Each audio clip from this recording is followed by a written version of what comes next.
So when you say that you're attacking the PCR tests, what you're saying is you're doing that through a defamation lawsuit, if I'm understanding this correctly, saying Dr. Voda is being attacked on social media or censored or defamed on social media because of statements he's making about the PCR tests. Therefore, we are suing for defamation in order to force those fact checkers to present their evidence as to why these statements that he has made about PCR tests are untrue. Do I have that correct? Precisely. And you even got the burden of proof correct, because it's up to them to prove that he's lying. But the complaint that we've written is very well stocked with lots of evidence already, testimony and expert testimony and publications by experts in scientific journals, including Professor Kemmerer, who is a biologist and immunologist at the University of Würzburg here in Germany, including Dr. Mike Yeadon. You may have heard of him. He's a former vice president of Pfizer. And I think he was, for 16 years, he was their chief science officer. But there's others as well. So this is not something to be taken lightly. And I think the other side will know this once they read this. I think what's interesting, because obviously, just to be clear here as a disclaimer, I have no evidence that PCR tests don't work. I have no evidence that they're flawed.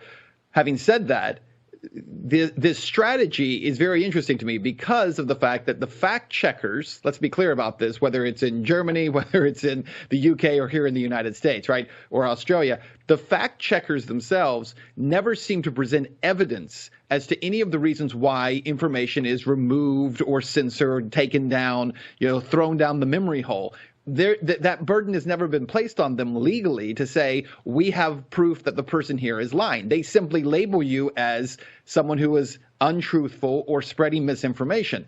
So the fact that they would be required to then come forward and present evidence that proves one thing or another, do you believe that you are setting a precedent by doing this that can be followed, almost a blueprint that could be followed in other countries as well?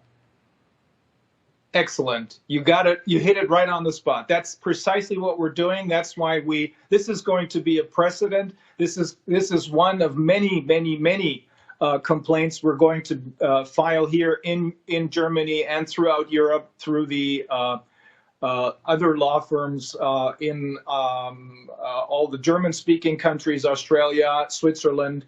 Austria, Switzerland, but also the other countries, lawyers who we cooperate with.